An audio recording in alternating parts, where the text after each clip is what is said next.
Ultimately, if we're to be a place of the kingdom of bread and wine, we are to be a place of communion with God.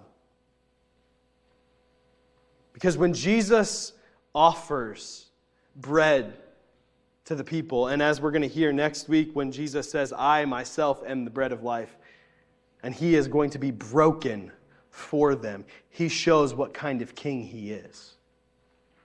A king who does not order others to go out and suffer so that His territory can be expanded, but one who goes out and suffers so that we can be bought into the inheritance of the King Himself. One who goes and suffers in our place, dies on a cross, and is resurrected from the dead so that you and I can have the inheritance of sons and daughters of the King. That's the kind of king we have.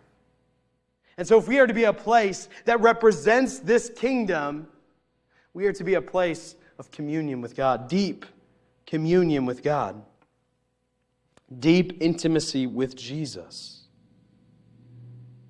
You see that Jesus is king. And not only is that good enough, in fact, it's far better and far more than we could ask or imagine in the face of the problems that we have. Instead of looking at this table this morning of bread and juice or wine, it's not wine, but bread and juice, instead of looking at this table and saying, what good is this in light of the problems we face? We ought to look the circumstances of our life, the problems that we face, the problems that the world faces, the problems that our neighbors face, and say, what good is that in the face of our King Jesus?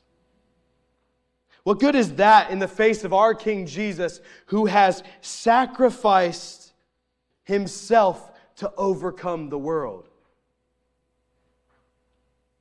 He is more than enough. He is more than enough for all that we face.